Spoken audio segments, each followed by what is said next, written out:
할렐루야. 아멘.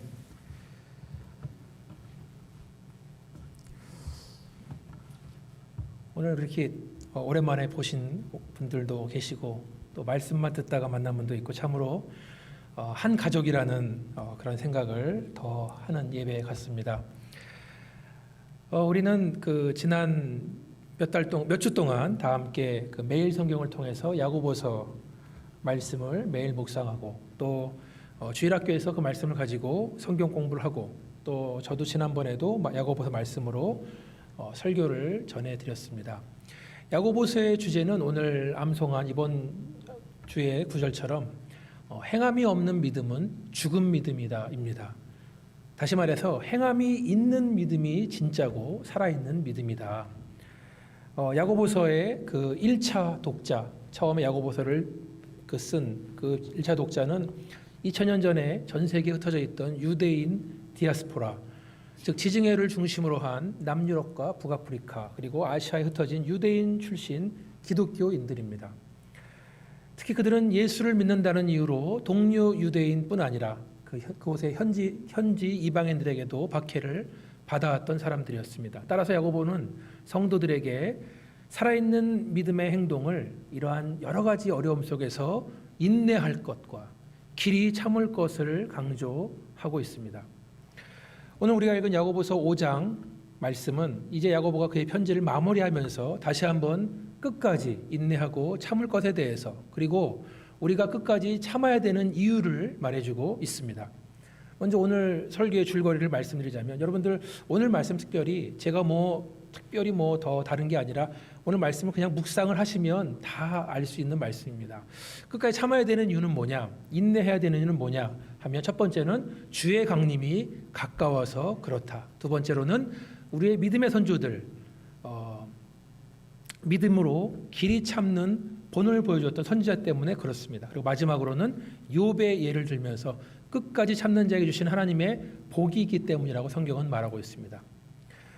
첫 번째 우리가 길이 참아야 되는 이유, 주님의 강림이 가까웠기 때문입니다. 여러분 주의 강림이 무엇입니까?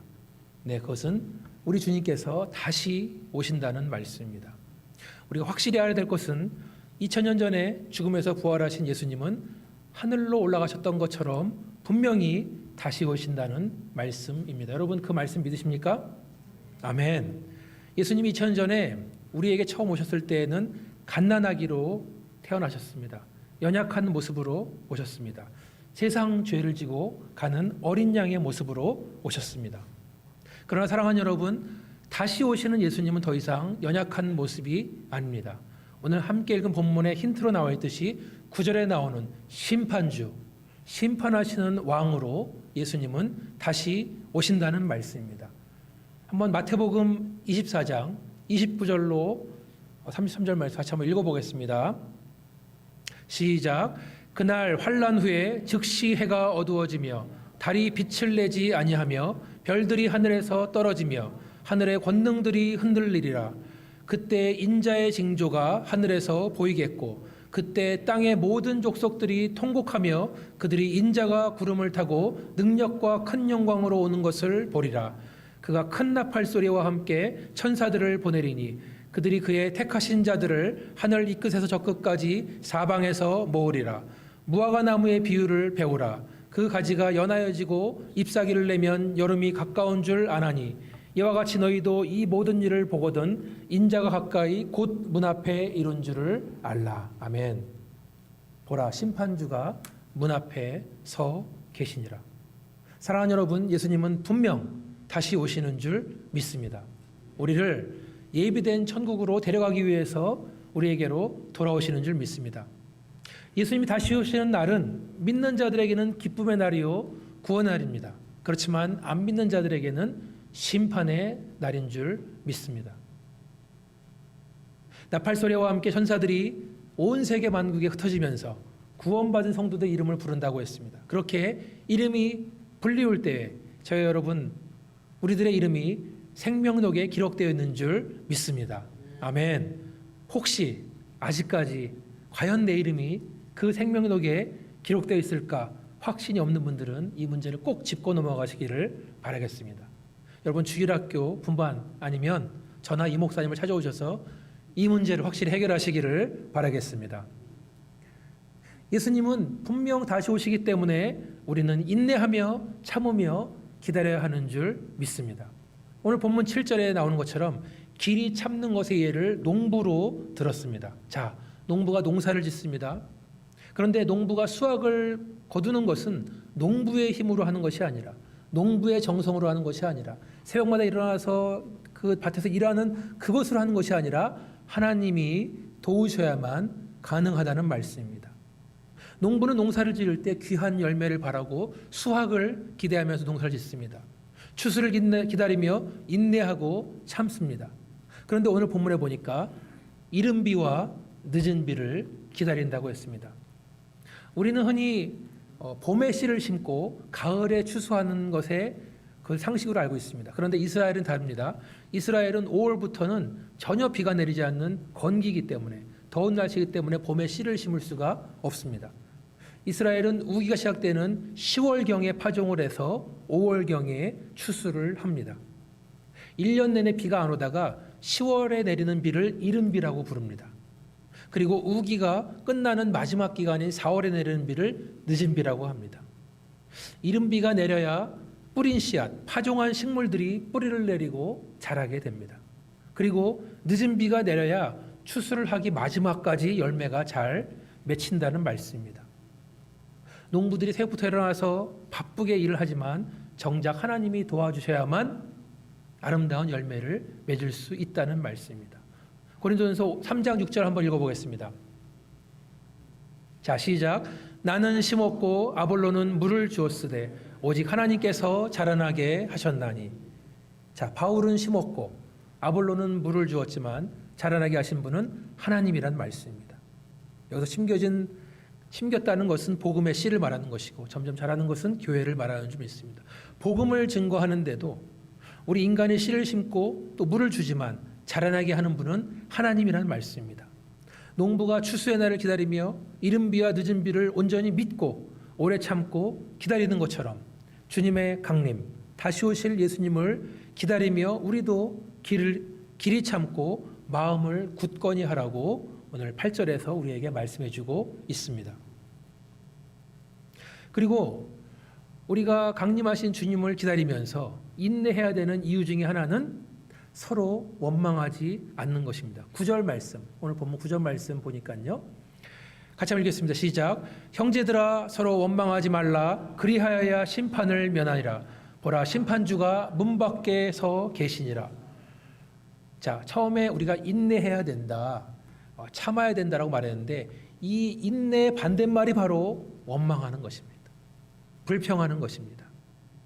다시 말해서 우리가 인내의 결실을 맺기 위해서는 서로 원망해서는, 서로 불평해서는 안 된다는 것입니다. 그러니까 이 말씀에는 공동체, 믿음의 공동체라는 전제가 있는 거죠. 함께 기다리는데, 함께 참고 있는데 그 안에서 우리가 원망하지 않는 것, 서로 불평하지 않는 것이 중요하다. 교회는 교회를 향한 박해 속에서 함께 견딥니다. 교회는 함께 인내합니다. 또한 교회는 이러한 어려움 속에서 서로를 향해서 원망과 불평을 할 수 있지만 그렇게 하지 말라는 것입니다. 제가 처음 전도사 생활을 할 때 제 모교회인 수원중앙침례교회 학생부 담당 전도사였을 때입니다. 1년의 계획 중에 학생부에서 가장 중요한 행사는 여름 수련회였습니다. 저도 여름 수련회 중학교 1학년 때 수련회에서 구원의 확신을 받았고 고등학교 1학년 수련회에서 목사가 되기로 헌신했습니다. 수련회에서 같이 기도하고 같이 말씀 듣고 그러면서 막 젊은 친구들이 헌신하고 그런 기회가 많았습니다. 우리 교회도 그렇게 되기를 간절히 바랍니다.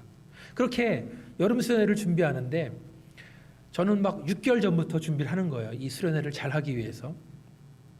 수련회 장소와 수련회 강사와 또 온갖 프로그램을 잘 준비하는 것, 이렇게 하고 있는데 갑자기 청천벽력과 같은 소식을 듣습니다. 학생부의 이번 수련회는 한양대학교에서 열리는 전국에서 한 2,000명 정도 모이는 전국 청소년 수련회로 가라라는 거였습니다. 그때만 해도 저는 전도사, 말단 전도사이기 때문에 제 위에 교육국장님이 있고 또 부목사가 있고 담임 목사님까지 올라가려면 너무나 오래 걸리는데 그냥 내려오는 거를 그냥 순종해야 되는 거예요. 그게 한 96년도 그러니까. 아이들은 실망합니다. 저도 하늘이 무너지는 줄 알았습니다. 전국 수련회는 겉에서 볼 때는 정말 수천 명이 모이는 그럼 좋은 수련회 같지만 잠자리는 대학 강의실 바닥에서 비닐 장판을 깔고 자야 되고요.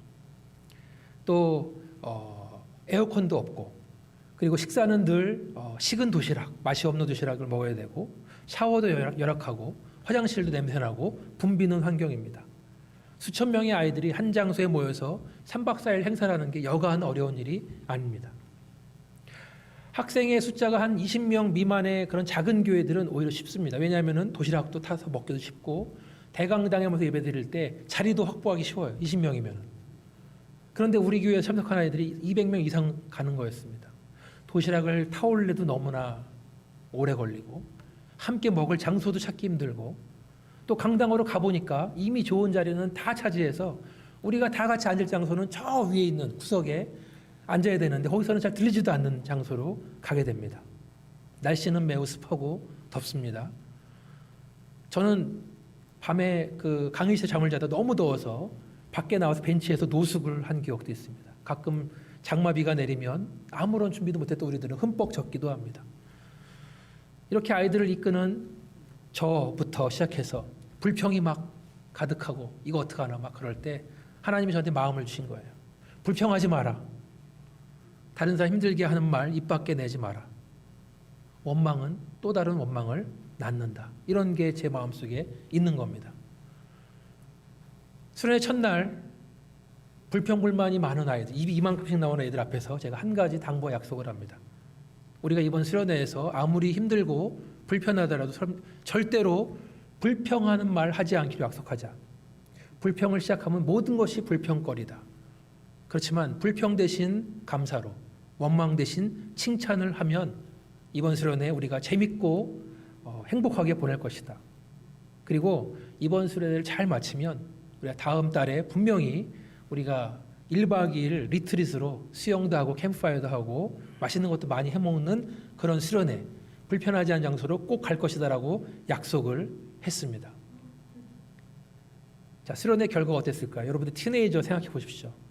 우리 애들 티네이저를 보면은 뭐 좀 힘들면 울고 불평하고 화내고 과연 이 말이 통했을까? 놀라운 결과가 나타납니다.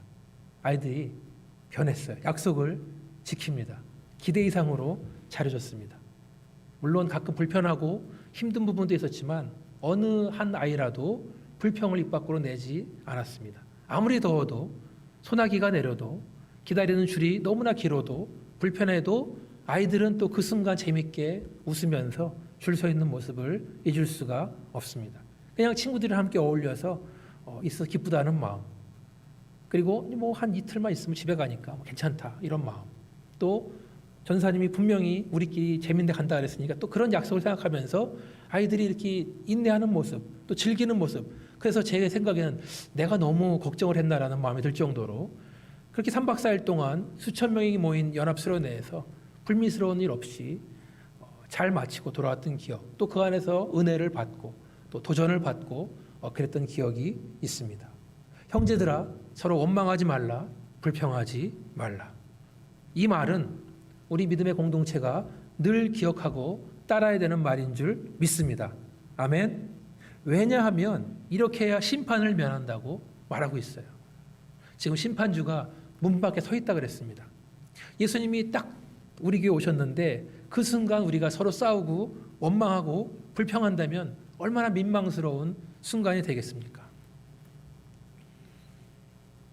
또한 우리가 심판을 기억한다는 것은 마지막 때 다시 오시는 주님을 기억한다는 것입니다. 예수님이 확실히 다시 오신다는 믿음이 있으면 우리가 무엇이든지 참을 수 있고 무엇이든지 기쁨으로 받는다는 말씀입니다. 자, 그러면 우리가 길이 참아야 되는 두 번째 이유는 무엇입니까? 우리 믿음의 조상들, 선지자들이 고난 속에서 오래 참음으로 승리하는 본을 보였기 때문입니다. 오늘 본문 10절 말씀 함께 보시겠습니다. 읽어보겠습니다. 시작. 형제들아, 주의 이름으로 말한 선지자들을 고난과 오래 참음의 본으로 삼으라. 자, 뭐 구약 성경에 보면은 선지자들 많이 있죠. 하나님의 종들이 많이 있죠. 자, 이스라엘 백성을 애굽 땅에서 가나안으로 이끌어냈던 선지자, 모세도 선지자입니다. 자, 모세한테는 누가 가장 힘든 고난이었을까? 저는 이방 민족이 아니에요. 자기 백성들이에요. 그렇죠? 40년 동안 백성들의 불평불만을 들으면서 배신도 당하고 공격도 받으면서 끝까지 그 무리를 가나안 땅으로 인도합니다. 물론 모세는 가나안 들어가기 직전까지 밖에 살지 못하지만 그는 이러한 어려움 속에서 끝까지 참으며 인내하며 승리를 했습니다. 다윗도 선지자입니다. 다윗은 어린 나이에 왕으로 세워지는 기름 부음 받은 사람이었습니다. 그렇지만 사울 왕의 시기와 그 창끝을 피해서 도망자 신세가 됐습니다. 다윗도 혼자 도망 다닌 게 아니에요. 그를 따르는 수백 명의 무리가 있었고 그 무리가 다윗을 두목으로 삼았습니다. 다윗도 자기를 따르는 그 무리들의 불평, 또 사울 왕이 왔을 때 그를 죽이라는 그런 인간적인 방법으로 할 것을 계속 요구하는 그 사람들 앞에서 끝까지 하나님의 방법으로 사랑을 지키면서 참고 인내하다가 결국 이스라엘의 왕이 되는 것을 볼 수 있습니다. 열왕기상에 나오는 이스라엘의 아합 왕과 그 부인 이세벨, 자기의 악행을 지적하는 선지자들을 죽입니다. 그리고 선지자 엘리야는 그들과 맞선 후에 자기 목숨을 부지하기 위해서 도망하는 신세가 됩니다. 그렇지만 그는 끝까지 참으며 인내하는 모습을 보여줍니다. 이 사람 외에도 수많은 선지자들이 믿음으로 고난을 받고 오래 참음으로 우리의 본이 된 줄 믿습니다. 마지막으로 우리가 길이 참아야 되는 이유는 바로 욥이 우리에게 보여준 인내와 그 아름다운 결말 때문입니다. 11절 말씀 같이 한번 읽어보겠습니다. 시작. 보라, 인내하는 자를 우리가 복되다 하나니 너희가 욥의 인내를 들었고 주께서 주신 결말을 보았거니와 주는 가장 자비하시고 긍휼히 여기시는 이시니라. 성경에서 가장 애매한 고난, 이유를 알 수 없는 고난을 당했던 인물 욥에 대해서 말하고 있습니다. 여러분 잘 아시다시피 우스 땅에 살던 욥이란 사람, 이 사람은 온전하고 정직하고 하나님을 경외하고 악에서 떠난 자라고 1장 1절에 말하고 있습니다. 그에게는 7명의 아들과 3명의 딸, 수많은 가축과 수많은 종들, 재산이 상상 이상으로 많았습니다. 하나님께 복을 많이 받은 사람이었습니다. 그러나 어느 날 아침 욥은 모든 자녀들이 죽음을 당하게 되고 모든 재산을 잃어버리게 됩니다. 더 나아가서 욥은 정수리부터 발끝까지 종기가 나서 이 깨진 질그릇 조각으로 자기 몸을 긁어야 그래도 좀 견딜 수 있는 상태가 됩니다. 설상가상으로 욥의 아내는 이렇게 말합니다. 차라리 하나님을 욕하고 죽어라. 자, 동방의 의인이라 불렸던 욥은 하루아침에 망했습니다. 망해도 너무나 처절하게 망했습니다. 자식도 죽고 재산도 사라지고 이제는 옆에 있는 아내마저 하나님과 욥을 조롱하는 상황이 됐습니다. 욥은 어떻게 이 상황을, 고난을 견뎌냈습니까? 욥기를 지금 전체를 말씀드리기는 힘듭니다. 그런데 우리가 확인할 것이 하나 있습니다. 자, 욥에 등장하는 인물이 누굽니까? 첫 번째로 욥이 나오고 또 사탄이 나옵니다. 그 다음에 욥의 친구들 엘리바스, 발닷, 소발, 그리고 엘리후가 나옵니다. 그리고 하나님이 등장하십니다. 자, 이 욥의 고난을 주동했던 이 사단의 주장이 뭡니까? 하나님께서 욥에게 큰 복을 줬기 때문에 욥이 하나님께 신실한 겁니다. 큰 복을 줬기 때문에 욥이 사랑하는 겁니다. 만약에 하나님이 욥에게 복을 주지 않는다면 욥은 더 이상 하나님을 사랑하지 않을 것입니다. 라고 말하는 겁니다. 사랑하는 여러분, 하나님이 욥에게 물질의 복, 자녀의 복 등 여러 가지 복을 줬기 때문에 욥은 그렇게 신실했을까요? 자, 두 번째로 욥의 친구들이 하는 말은 이렇습니다. 욥이 하나님께 순종을 했다면 하나님은 욥에게 복을 줬을 것입니다. 다시 말해서 분명히 욥은 하나님께 불순종했기 때문에 이런 벌을 받는 거다라고 친구들이 말하는 겁니다. 여러분, 사단이 한 말과 욥의 친구들이 한 말 어떻게 생각하십니까? 하나님이 복을 그렇게 주셨으니까 욥은 하나님을 사랑하는 것이다.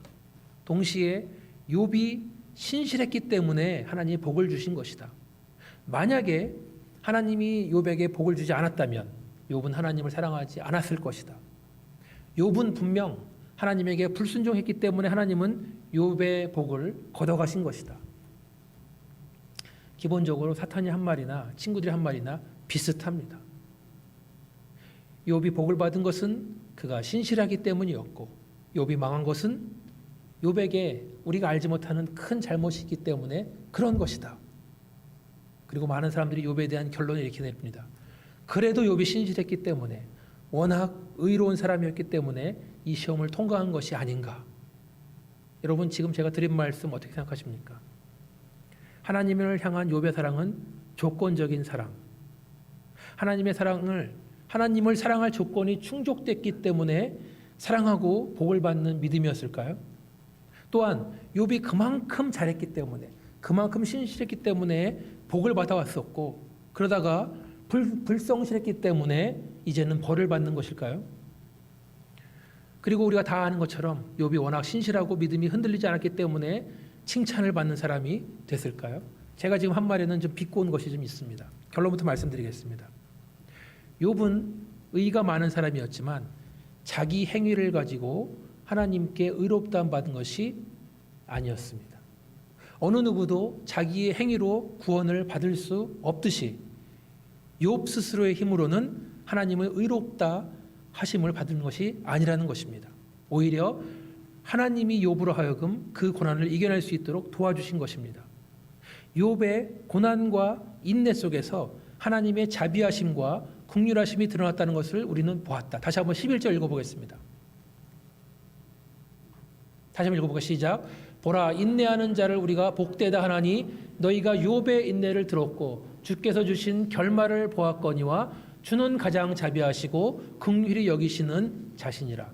자, 우리가 그 욥의 고난을 받고 결말을 봤다. 그리고 그 안에서 본 것, 발견하는 것은 주님의 자비로움과 긍휼하심이라는 거예요. 욥기를 통해 드러나는 것이. 자, 욥은 고난 끝에 이런 결론을 내립니다. 인간의 행위와 관계없이 모든 인간은 고통을 받는다.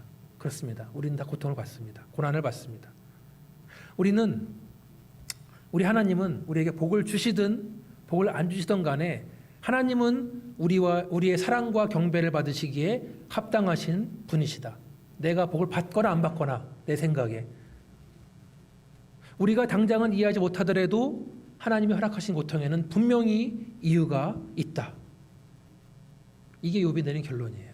그리고 욥이 하나님과 논쟁을 마지막까지 하지만 결국에는 자기 자신도 무지하다는 것, 자기가 교만하다는 것을 깨닫고 인정을 합니다. 그래서 결론이 주는 가장 자비하시고 긍휼히 여기는 이신이다. 자, 우리를 향하신 하나님의 은혜, 하나님의 복은 우리가 신앙생활을 잘해서 종교생활을 열심히 해서 받은 훈장이 아니라는 말씀입니다. 하나님께서 욥이 고난당할 때 함께 하시고 그러하여금 끝까지 참고 인내하시도록 도우셨는데 그 하나님을 야고보는 하나님의 자비하심과 긍휼하심으로 표현하고 있는 것입니다. 욥의 고난과 회복 속에서 하나님의 자비하심과 긍휼하심으로 인해 욥이 이 모든 것을 견딜 수 있었다는 말씀입니다. 그래서 욥기의 주제는 그 주인공 욥이 이렇게 훌륭한 사람이었다, 이것이 아니라 욥기의 주인공은 하나님이십니다. 욥을 향한 하나님의 자비와 긍휼이 욥으로 하여금 온갖 고난과 시험을 견디게 했다는 말씀입니다. 그래서 우리가 주목해야 될 것은 하나님의 자비하심과 하나님의 긍휼하심입니다.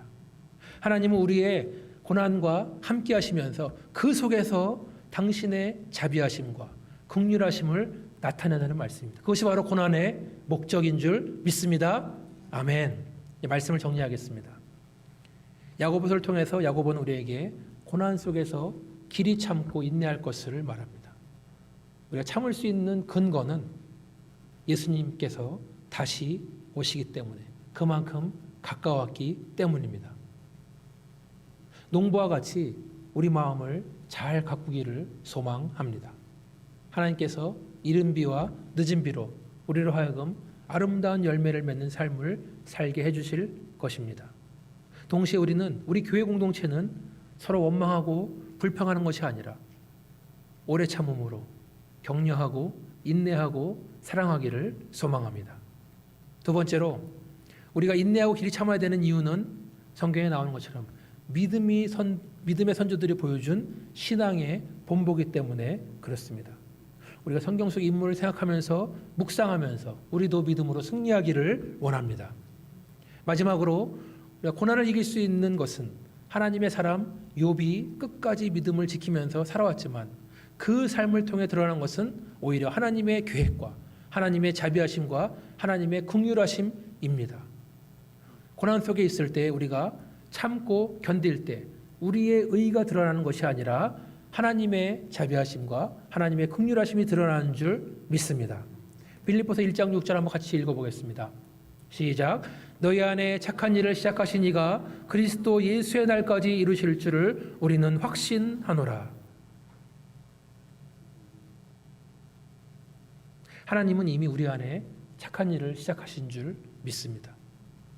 믿음의 씨앗이 뿌리를 내리고 싹이 나서 열매를 맺어서 주님 다시 오시는 날까지 성실하게 믿음 생활하시기를 주님의 이름으로 축원합니다. 예수님 다시 오시는 그날까지 참고 인내하는 우리 믿음의 공동체 우리 교회가 되기를 소망합니다. 같이 한번 기도하시겠습니다. 아버지 하나님 감사합니다. 우리가 함께 읽은 야고보서 말씀을 통해서 길이 참으라. 그 안에는 우리가 하나님의 일을 기대하며 하나님의 일을 기다리며 또 기도하는 것인 줄 믿습니다. 아버지 우리의 마음속에 주를 향한 온전한 믿음이 우리의 힘들고 어려운 이 상황들을 헤쳐나갈 수 있는 힘을 주시고 우리의 삶 속에 하나님의 자비하심과 하나님의 긍휼하심이 역사하셔서 이 싸움을 넉넉히 이길 수 있도록 하나님 도와주시옵소서. 이 모든 말씀을 예수 이름으로 기도합니다. 아멘. 다음과 찬송가